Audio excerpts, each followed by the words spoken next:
আসসালামু আলাইকুম। অনলাইন ক্লাসে সুস্বাগতম। আজকে আমি অনার্স 4th ইয়ারের ইনভেস্টমেন্ট ম্যানেজমেন্টের সিকিউরিটি ভ্যালুয়েশনের বন্ড ভ্যালুয়েশন নিয়ে আলোচনা করব। আমরা পিছনে এই চ্যাপ্টারটি থেকে common stock share capital valuation, preferred stock valuation complete করেছি, সব নিয়মকানুন অঙ্ক সমাধান করেছি। আজকে আমরা বন্ড ভ্যালুয়েশনটা নিয়ে আলোপ করলে এই চ্যাপ্টারটি শেষ হয়ে যাবে। তাহলে আমরা শুরুতেই দেখি বন্ড কী। সাধারণভাবে আমরা জানি বন্ড হচ্ছে এক প্রকার ঋণের দলিল, অর্থাৎ দীর্ঘমেয়াদী অর্থায়নের জন্য কর্পোরেশন বা সরকার যেই দলিলের মাধ্যমে অর্থ সংগ্রহ করে থাকে, যেখানে ঋণের পরিমাণ, সুদের পরিমাণ, পরিশোধকাল ইত্যাদি উল্লেখ থাকে, সেই ঋণের দলিলকেই বলা হয় বন্ড। বন্ডের কিছু বৈশিষ্ট্য আছে, আমরা একটু দেখি বৈশিষ্ট্যগুলো কি। ফার্স্ট বৈশিষ্ট্য হচ্ছে ঋণের দলিল। এটা একটা ঋণপত্র, অর্থাৎ ঋণের দলিল হিসাবে বিবেচিত হয়। পরিপক্কতা, প্রত্যেক বন্ডেরই একটা পরিশোধকাল উল্লেখ থাকে। যদি পরিশোধকাল উল্লেখ থাকে তখন সেই সময় পরিশোধ করাই হচ্ছে গিয়ে পরিপক্কতা। কোনো বন্ড হচ্ছে একবারে পরিশোধ করা, আবার কোনো বন্ডের পরিশোধ মূল্যটা কিস্তিতেও দেওয়া হয়।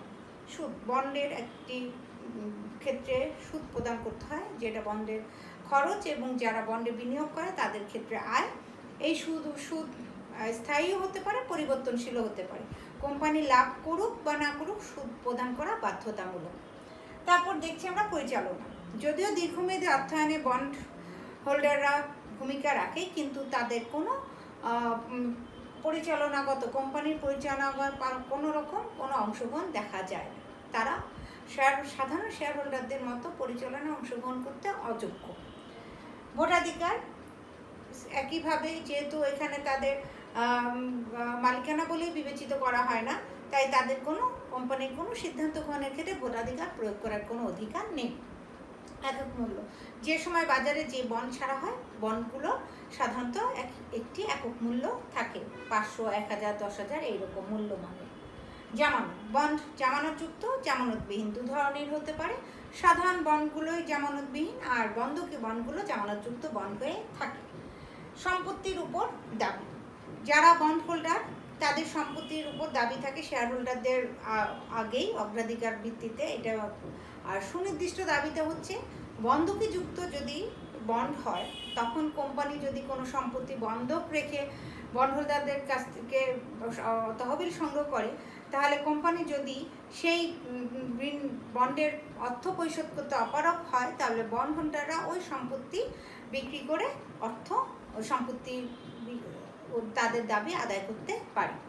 এই হলো সাধারণভাবে কিছু বন্ডের বৈশিষ্ট্য, বন্ডের প্রকারভেদ, সংজ্ঞা, বৈশিষ্ট্য, এগুলো আমাদেরকে থিওরি কোশ্চেন হিসাবে একটু পড়তে হবে। এখন আমরা চলে যাব বন্ড ভ্যালুয়েশন, অর্থাৎ বন্ডের আমাদের ক্ষেত্রে বন্ড ভ্যালুয়েশন যেই টপিকটা আমাদেরকে ম্যাথ করতে সাহায্য করবে এবং আমাদের মূল আলোচ্য বিষয় বন্ড ভ্যালুয়েশন।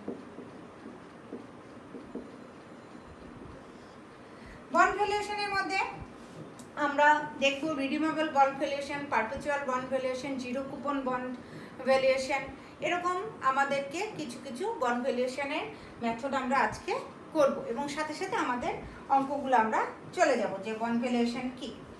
বন্ড ভ্যালুয়েশনে যদি আমি প্রথমেই চলে যাই, তাহলে এটা হচ্ছে গিয়ে রিডিমেবল বন্ড ভ্যালুয়েশন।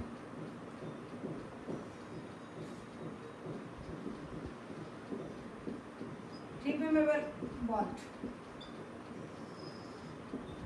অর্থাৎ পরিশোধযোগ্য বন্ড, যেটা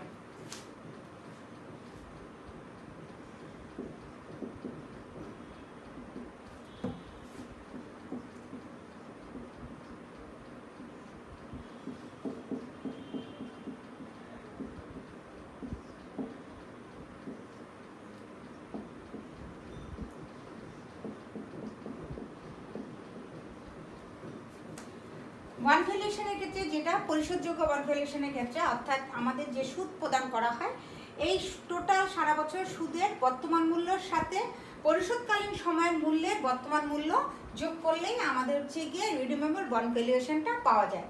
সূত্রটা তাহলে এখানে কি, interest into 1 - 1 / 1 + r⁴ divided by r plus MV অর্থাৎ matured value divided by 1 plus R to the power N.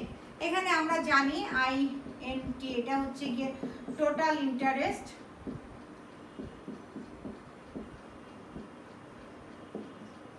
Total interest, আর হচ্ছে গিয়ে ডিসকাউন্ট রেট,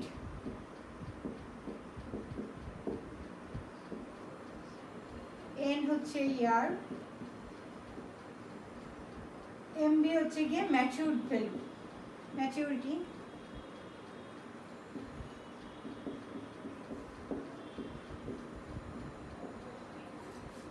এই রিডিমেবল বন্ড ভ্যালুয়েশনের ক্ষেত্রে আমরা এই সর্বনিম্ন মানে ইয়েটাই করতে পারি। বন্ড ভ্যালুয়েশনের এটা আরেকটা একটু ইয়ে আছে, অনেক সময় বইয়ে দেখবে যে এভাবে লিখে এটা যে interest I N T into present value interest factor of annuity plus হচ্ছে গিয়ে এমবি অর্থাৎ matured value into present value interest factor. এই দুটা, এই কথাটার মানেই হচ্ছে টোটাল সুদের interest present value interest factor, আর যেহেতু এটা সুদটা ধাপে ধাপে অ্যানুইটির মতো দেওয়া হয় তাই এখানে অ্যানুইটি আর এমবির ক্ষেত্রে ম্যাচিউরড ভ্যালুর সাথে প্রেজেন্ট ভ্যালু ইন্টারেস্ট ফ্যাক্টর গুণ করলে আমরা পেয়ে যাচ্ছি। আমরা যদি একটা অঙ্ক দেখি তাহলে আমরা একটু দেখতে পাই যে আমরা এই সূত্রটার প্রয়োগটা আরেকটু ভালোভাবে করতে পারবো। আমি একটা ছোট অঙ্ক তোমাদের সামনে এখন এই সূত্রের তুলে ধরবো।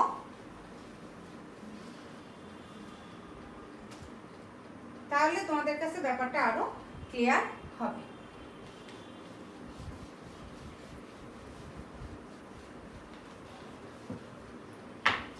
প্রশ্নটা হচ্ছে এক্সাম্পল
এখানে একটা কোম্পানি বলা হচ্ছে Mills company large defence contractor on January 2005 issued a 10% coupon interest rate 10-year bond with a টাকা 1000 per value that pay interest annually.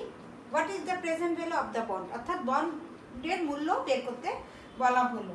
তা আমরা কিন্তু জানি আমাদের বন্ড ভ্যালুয়েশনের ক্ষেত্রে সূত্রটা কি ছিল, ইন্টারেস্ট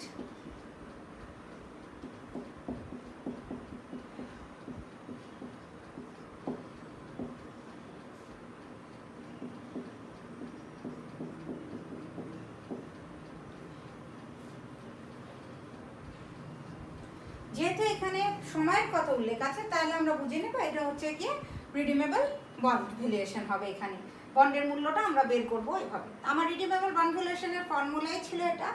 এই ফর্মুলার ক্ষেত্রে আমরা যদি দেখি এখানে আমাদের কোনটা কি বের করতে হলে আমি জানি আমরা একটু আগে বলেছিলাম যে আমাদের ইন্টারেস্টটা এই ধরনের অঙ্কে ইন্টারেস্টের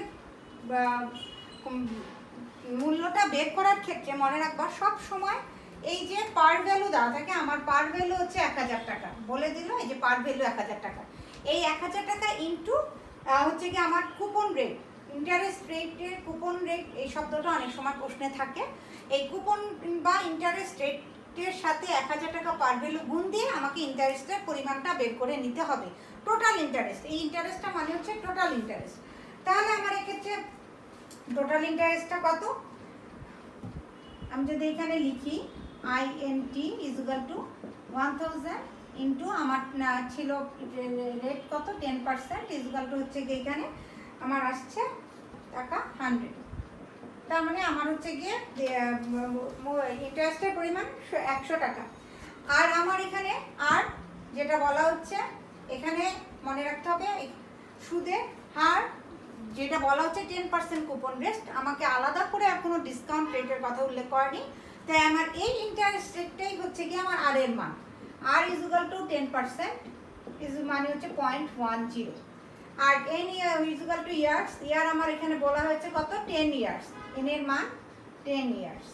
এমভির কথা বলা হয়েছে আমাকে কত এখানে, এখানে যেহেতু আলাদা করে ম্যাচিউরড ভ্যালু উল্লেখ করা নাই, যদি পোস্টে ম্যাচিউরড ভ্যালু আলাদা করে উল্লেখ করা না থাকে তাহলে আমরা পার ভ্যালুটাকেই ম্যাচিউরড ভ্যালু ধরবো, অর্থাৎ সেখানে face value par value MV সবই এক জিনিস হয়, টাকা 1000। তাহলে আমি এখন সবগুলো মান পেয়ে গেলাম, এখানে বসায় দিই, তাহলে সেটাই আমার অঙ্ক বের হয়ে যাবে। আমার ইন্টারেস্ট হচ্ছে 100 টাকা, এটা হচ্ছে 1 - 1 ডিভাইডেড বাই 1 প্লাস আর, আর এর মান হচ্ছে 0.10, এন এর মান হচ্ছে গিয়ে 10 ডিভাইডেড বাই আর এর মান হচ্ছে 0.10 শেষ, প্লাস এমভি হচ্ছে 1000 ডিভাইডেড বাই 1 প্লাস আর এর মান 0.10 টু দি পাওয়ার 10। আমি এখন এটা ক্যালকুলেশন করলে আমার মানটা বের হয়ে আসবে, আমি একবারে মানটা লিখে দিচ্ছি 1000.05 অ্যাপ্রক্সিমেটলি। ক্লিয়ার? মনে করে রাখবে সবসময় বন্ড ভ্যালুয়েশনে ইন্টারেস্টটা পার ভ্যালুর সাথে গুণ করে বের করে নিতে হবে। আর এর মান ডিসকাউন্ট রেট আলাদা করে যদি দেওয়া না থাকে তাহলে কুপন রেট বা ইন্টারেস্ট রেটটাই হচ্ছে আর এর মান হয়ে যাবে। এন এর বছরের সংখ্যা উল্লেখ থাকবে, ম্যাচিউরড ভ্যালু যদি প্রশ্নে আলাদা করে না বলে তাহলে ফেস ভ্যালু বা পার ভ্যালু ম্যাচিউরড ভ্যালু হিসেবে গণ্য হবে। এই হলো খুব সাধারণ একটা অঙ্ক, আমরা অ্যাপ্লিকেশন করে দেখালাম সূত্র। এই অঙ্কটার সাথে আমি আরও কিছু যদি ক্লজ দেয় সেইটা একটু তোমাদেরকে দেখাতে চাই, সেক্ষেত্রে অঙ্কটা আমাদের কি হবে, সেই ক্লজগুলো কি, যদি মনে করো এখানে এমভি 1000 টাকা ঠিকই থাকলো, তারপরে কুপন রেট 10% সেটাও ঠিক থাকলো, এম 10 ইয়ার সবই ঠিক থাকলো, কিন্তু আমাদেরকে যদি বলে যে ইন্টারেস্ট পেইড সেমি অ্যানুয়ালি, অর্থাৎ এখানে যদি প্রশ্নটার মধ্যে উল্লেখ থাকে যে সব কিছু আছে কিন্তু একটা ক্লজ এখানে বাড়ায় দিল যে ইন্টারেস্টটা, এখানে ইন্টারেস্ট ছিল পেয়েবল করে অ্যানুয়ালি, যদি প্রশ্নে এখানে ইন্টারেস্ট অ্যানুয়ালি পে কথাটার বদলে interest pay interest semi annually এই কথাটা থাকে, তাহলে কি হবে, এভাবে সেমি অ্যানুয়ালি হতে পারে, আরও অন্যান্য ক্লজও আসতে পারে, আমরা ধারাবাহিকভাবে অঙ্কে দেখব, বাই মান্থ হতে পারে, কোয়ার্টারলি বলতে পারে। কিন্তু এখানে আমি যদি দেখি যে ইন্টারেস্ট পে করা হয় যদি বলা থাকে সেমি অ্যানুয়ালি, তাহলে কিছু কিছু চেঞ্জ চলে আসবে। যেমন সে এই ক্ষেত্রে অঙ্কটার ক্ষেত্রে যদি বলে দেয় যে আমরা এখানে একটু লিখতে পারি যে আমার সবই ঠিক থাকবে, অর্থাৎ অঙ্কটার এফবি ইকুয়াল টু 1000 টাকা ঠিক আছে, দেন হচ্ছে গিয়ে কুপন রেট 10%, তারপর হচ্ছে গিয়ে matured value n equal to 10 years, interest paid semi annually, interest paid semi annually, then bond is equal to what, অর্থাৎ বন্ড ভ্যালুয়েশন তাহলে কত। এই ক্ষেত্রে কিন্তু আমার চলে আসবে এখন আমার ইন্টারেস্টের মানে তফাৎ চলে আসবে, এন এর সংখ্যাও তফাৎ চলে আসবে। সেমি অ্যানুয়ালি যখন ইন্টারেস্ট পে করা হচ্ছে তার মানে হচ্ছে গিয়ে দ্বিবার্ষিক, অর্থাৎ 6 মাস পর পর ইন্টারেস্ট পে করা হয়। তাহলে 6 মাস পর পর মানে হচ্ছে 6 মাস পর 12কে যদি আমি 6 দিয়ে ভাগ দিই তাহলে আমার পের সংখ্যা কত? দুবার বছরে। এই 2 দিয়ে আমার ইন্টারেস্টকে গুণ করতে হবে, ভাগ করতে হবে, আর এন এর সংখ্যাকে 2 দিয়ে গুণ করতে হবে। অর্থাৎ তখন আমার হচ্ছে কি ইন্টারেস্টের রেটটা বের করে নিতে হবে। সেক্ষেত্রে আমার হচ্ছে পিরিয়ডিক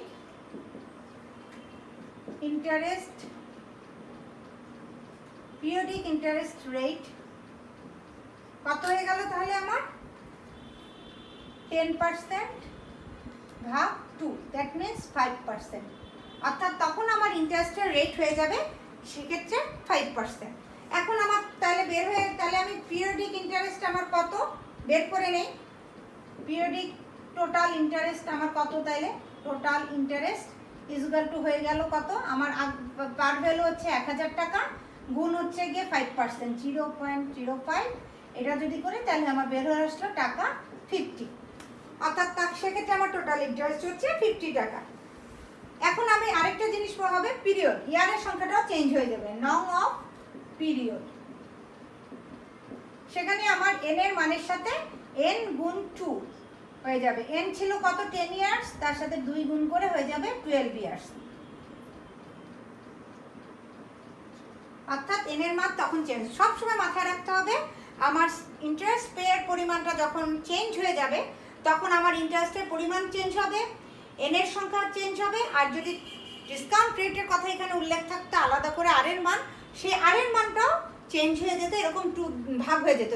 এখানে যেহেতু সেমি অ্যানুয়ালি তাই 2 দিয়ে 10% ইন্টারেস্ট রেট। 2 কেমনে আসলো? সেমি অ্যানুয়াল মানে কি বছরে আমি দুবার দিচ্ছি, অর্থাৎ 6 মাস পর পর দুবার দিচ্ছি। তাহলে 6 দিয়ে তো আমি যদি 12কে ভাগ দিই তাইলে আমার এখানে 2টা বের হয়ে আসে। এইভাবেই হচ্ছে কি আমি এখানে পেয়ে গেলাম 2। অর্থাৎ 12 মাসে যদি 1 বছর হয় তো আমি যদি 6 মাস পর পর দিই তাহলে আমার কত আসে? 2। এইভাবেই হচ্ছে কি আমার এই 2টা আসলো। এটা যদি এখন আমাকে বলতো যে কোয়ার্টারলি, দ্যাট মিনস হচ্ছে গিয়ে 3 মাস পর পর, তাহলে 3 দিয়ে 12কে ভাগ দিলে হয়ে যেত 4 বার। যদি বলতো 2 মাস পর পর তাহলে আবার আমাকে 2 দিয়ে ভাগ দিয়ে হয়ে যেত 6 বার। এইভাবে আমাকে বের করে নিতে হবে, এবং এই যতবার বের হবে এন এর সঙ্গে গুণও হবে ওই সংখ্যাটা, ইন্টারেস্টকে ভাগ দিতে হবে, আর ডিসকাউন্ট রেট যদি থাকতো তাহলে ডিসকাউন্ট রেটটাকেও ভাগ দিতে হবে হতো। আর এমডি ইকুয়াল টু এখানে সেই 1000 টাকা একই থাকবে, অন্যান্য ইনফরমেশন একই। এক্ষেত্রে আমরা বন্ড ভ্যালুয়েশনের ক্ষেত্রে যে সূত্রটা বসিয়েছিলাম ওই সূত্র অনুযায়ী বসালেই আমার মানটা বের হয়ে যাবে। অর্থাৎ আমরা যেটা বসিয়েছিলাম bond valuation is equal two যে interest into 1 minus 1 divided by 1 plus r to the power n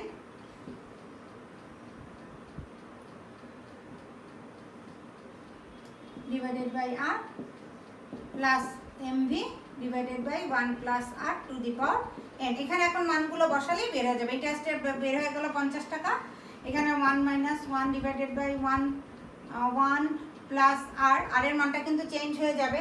আর এর মান বলতে আমার এই যে আমার কিন্তু ডিসকাউন্ট রেট এখন 10% নেই, 5% হলো 1 plus 0.05। এন এর মানটাও চেঞ্জ হয়ে যাবে, এখানে চলে আসবে এন এর মান হয়ে যাবে 20 ডিভাইডেড বাই আর এর মান হচ্ছে গিয়ে 0.05 প্লাস এমভি এর মান একই থাকবে 1000 টাকা ডিভাইডেড বাই 1 প্লাস আর এর মানটা চেঞ্জ হয়ে 0.05 টু দি পাওয়ার এন এর মান হচ্ছে 20। এই হলো গিয়ে এখন যদি আমি অঙ্কটা করি তাহলে এই ক্ষেত্রেও অ্যাপ্রক্সিমেটলি 1000 টাকা 1080।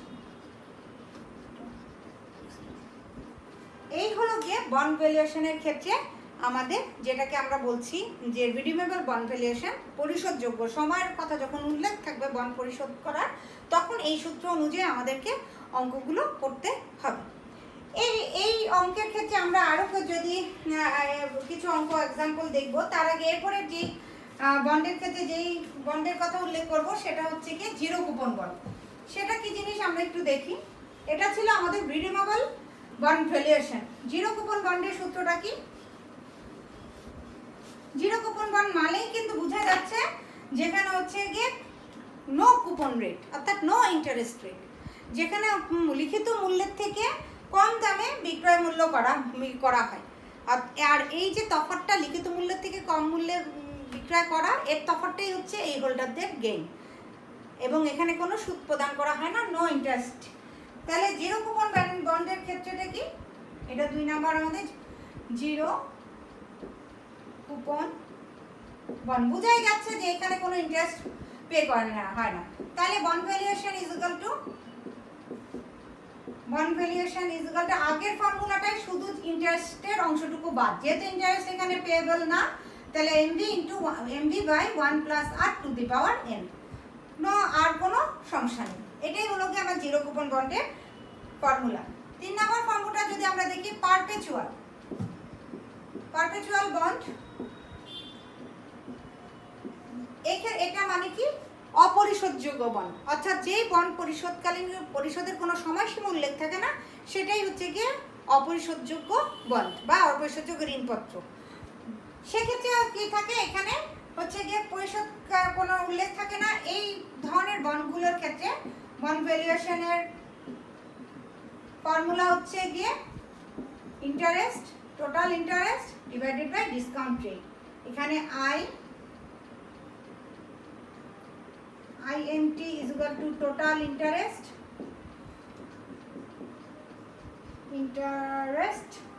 and R is equal to discount rate. Discount rate হচ্ছে বাট্টার হার। এটা আমরা জানি যে একটা খরচ ডিসকাউন্ট রেট বা বাট্টার হার উল্লেখ করে দিতে পারে, সেটাই হচ্ছে গিয়ে।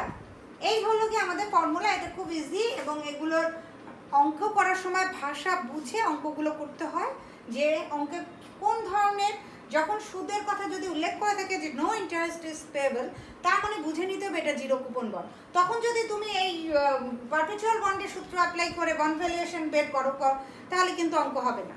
অঙ্কের ভাষা বুঝে, অঙ্ক বুঝে আমাদেরকে অঙ্ক করতে হবে। এগুলো খুব ইজি ফর্মুলা, জানি তোমরা পারবে, তবে অঙ্কটা করার সময় অঙ্কের ভাষা, ফিনান্সের অঙ্কের ভাষাটা বুঝে সূত্র মাথায় রেখে সেটা অ্যাপ্লাই করাটাই আসল। সূত্রগুলো এমন কোনো বড় থাকে না, কিন্তু ঠোঁটের আগে মুখস্থ রাখতে হবে এবং মনে রাখতে হবে। এখন আমরা একটু আরেকটা অঙ্ক দেখি। যদি আমরা অঙ্কটা দেখি তাহলে আমাদের কাছে অঙ্ক আরো পরিষ্কার হবে। এই প্রবলেমটার মধ্যে আমরা কি দেখতে পাচ্ছি?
বলা হচ্ছে একটা প্রবলেমে calculate the value of one if interest rate is paid yearly একটা, আর 2 নম্বর আমাদের হচ্ছে গিয়ে আরেকটা বাই মান্থলি, অর্থাৎ বন্ড ভ্যালুয়েশন করতে হবে একটা ইয়ারলি এবং আরেকবার বাই মান্থলি।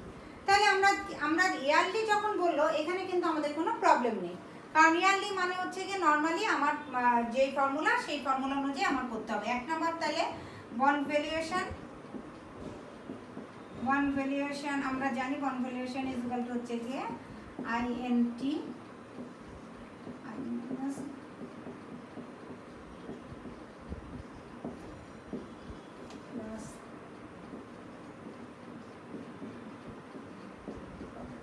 এখানে আমার কি কোথায় কি বসবে, আমার এখানে ইন্টারেস্টের এখন আমার এখানে বলে দিল আরভি বা রিডেমশন ভ্যালু 2000 টাকা, coupon rate 13%, discount rate 15%, maturity period হচ্ছে গিয়ে 7 ইয়ার্স। তাহলে আমার টোটাল ইন্টারেস্টটা বের করে নিতে হবে। এখানে আমার টোটাল ইন্টারেস্টটা কত, আমার এখানে রিডেমশন ভ্যালু যেটা তার মানে সেটাই হচ্ছে কি আমার ফেস ভ্যালু 2000 টাকা, তার সঙ্গে ইন্টারেস্ট রেটটা ছিল আমার 13%, বের হয়ে গেল আমার এখানে টাকা হচ্ছে গিয়ে টাকা 260। এরপর আমি চলে আসতেছি আমার এখানে আর ডিসকাউন্ট রেট সেটা হচ্ছে গিয়ে 15% ইজ ইকুয়াল টু 0.15। এই যে এখানে কিন্তু অঙ্কে আমরা দেখতে পাচ্ছি আমাদের আগের অঙ্কে কিন্তু ডিসকাউন্ট রেট ছিল না, আমার কুপন রেট বা ইন্টারেস্ট রেট যেটা সেটাকেই আমি একটি বাট্টার হাত ধরে নিয়েছিলাম এবং আর এর মান একই বসিয়েছি। কিন্তু ডিসকাউন্ট রেট যদি প্রশ্নে বলা থাকে তাহলে কিন্তু অবশ্যই এই 15% মানেই হচ্ছে গিয়ে আর, এটা অবশ্যই মাথায় রাখতে হবে। তারপরে এন এর সংখ্যা, ম্যাচিউর পিরিয়ড হচ্ছে কত 7 ইয়ার্স অ্যান্ড দেন আর এমভি তো বলে দিল রিডেমশন ভ্যালু হচ্ছে 2000 টাকা 2000।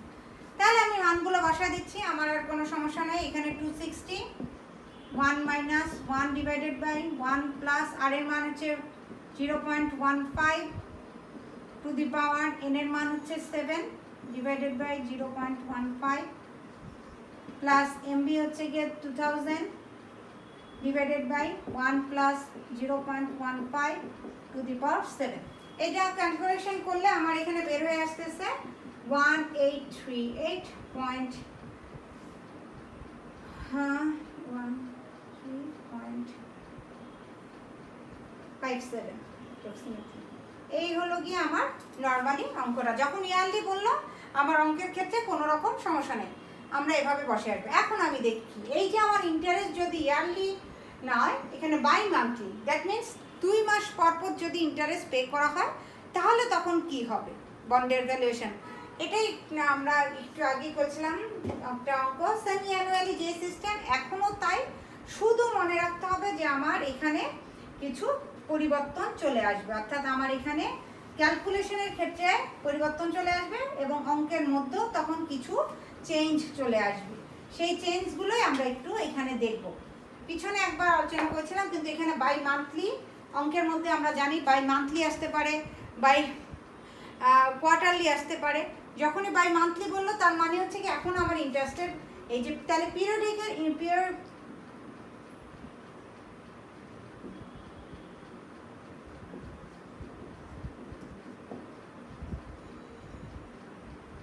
ইন্টারেস্ট রেট তাহলে কত হবে, আমার ইন্টারেস্ট রেট ছিল 13%, যেহেতু 13% আমার এখন আমি যদি বলি আমার 2 মাস পর পর যদি হয় তাহলে আমার ইন্টারেস্ট রেট এখানে চলে আসবে।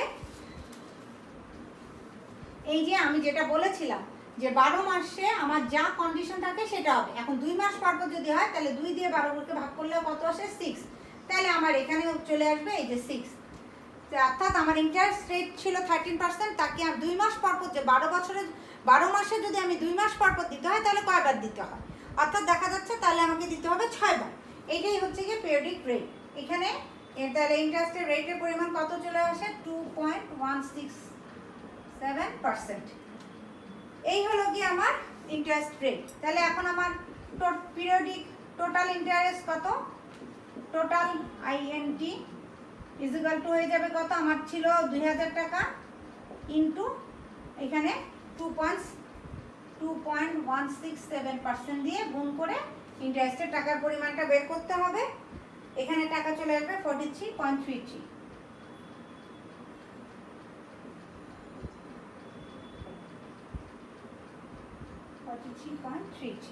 টাকার পরিমাণটা আসলো এইটা।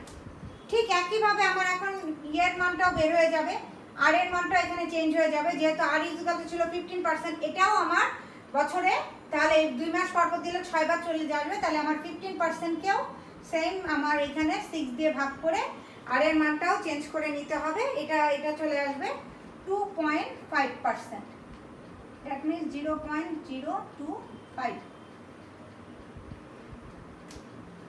আর হচ্ছে গিয়ে এন এর মানটা চেঞ্জ চলে আসবে।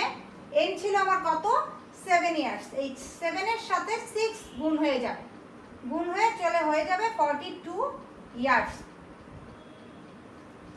ম্যাচুরড ভ্যালু একই থাকবে, অর্থাৎ এটার এমভি ইকুয়াল টু 2000 টাকা, এটা একই থাকবে, এটার কোনো চেঞ্জ নেই। তাহলে দেখা গেল ইন্টারেস্টের পরিমাণ, হারের পরিমাণ চেঞ্জ হওয়ার সাথে সাথে টোটাল ইন্টারেস্টের পরিমাণ চেঞ্জ হয়, এন এর সংখ্যা চেঞ্জ হয় এবং আর যে আমার ডিসকাউন্ট রেট সেটাও চেঞ্জ হয়ে যাবে। মনে রাখতে হবে ইন্টারেস্টের ক্ষেত্রে যতবার বছরে প্রদান করা হয় সেটা ভাগ হবে, ডিসকাউন্ট রেটটাও সেই ভাগ হবে, কিন্তু বছরের সংখ্যার সাথে ওই সংখ্যাটা গুণ হয়ে যাবে। যেহেতু এখানে বাই মান্থলি বলেছে, অর্থাৎ বছরে 2 মাস পর পর যদি ইন্টারেস্ট পে করা হয় তাহলে বছরে দেওয়া হয় 6 বার, তাহলে 6 এর সাথে এন এর সংখ্যা ছিল 7 গুণ হবে, আর এর ছিল 15%, 6 দিয়ে ভাগ হবে, ইন্টারেস্ট ছিল 13%, তাকে 6 দিয়ে ভাগ করে রেটটা চেঞ্জ করে নিতে হবে। এইভাবেই চেঞ্জ করে এই মানগুলো যদি আমি এখন এখানে বসাই তাহলে এখানে দেখতে পারবো যে আমার অঙ্কটা কত আসবে, 43.33। এখানে 1 মাইনাস 1 ডিভাইডেড বাই 1 প্লাস আর এর মান চেঞ্জ হয়ে গিয়ে 0.025, এন এর মানও চেঞ্জ হয়ে 42 ডিভাইডেড বাই 0.025 প্লাস এমবি 2000 টাকা, সেটা সেমই থাকবে। 1 প্লাস আর এর মানটা চেঞ্জ হয়ে গিয়েছে 0.025, এন এর মান 42। এখন আমি যদি এটা বের করি তাহলে আমার এই মানটা আসবে 1827.82। এভাবে বন্ড ভ্যালুয়েশনের ক্ষেত্রে আমার যতগুলো প্রবলেম আসবে আমি এই প্রবলেমগুলো সলভ করব। আমাদের বন্ড ভ্যালুয়েশনের ক্ষেত্রে এই রকম redeemable bond valuation, perpetual bond valuation, তারপর জিরো কুপন বন্ড, এবং আরেকটা যেটা আমরা দেখেছিলাম হচ্ছে গিয়ে perpetual bond valuation, zero coupon bond valuation এবং রিডিমেবল বন্ড ভ্যালুয়েশন, এই তিনটা আমাদেরকে করতে হয়। এই চ্যাপ্টার থেকে আমরা নেক্সট আছে ওয়াইটিএম এবং ওয়াইটিসি, অর্থাৎ হচ্ছে yield to maturity and yield to call, এরকম দুটো মেথডের অঙ্ক আমরা করব। তাহলে এই চ্যাপ্টার আমাদের জন্য ক্লোজ। মোটামুটি আমরা সিকিউরিটি ভ্যালুয়েশন তাহলে সম্পূর্ণভাবে আমাদের আলোচনা করা হয়ে যাবে। আজকে এ পর্যন্তই। বন্ড ভ্যালুয়েশনের ক্ষেত্রে যে অঙ্কগুলো দেখালাম এইগুলো খুবই ইম্পর্টেন্ট অঙ্ক, বিশেষ করে রিডিমেবল বন্ড ভ্যালুয়েশনটা তো অনেক সময় আসে, সাথে ওয়াইটিএম ওয়াইটিসি এই অঙ্কগুলোও আসে। আজকে এ পর্যন্তই, সকলকে অনেক অনেক ধন্যবাদ।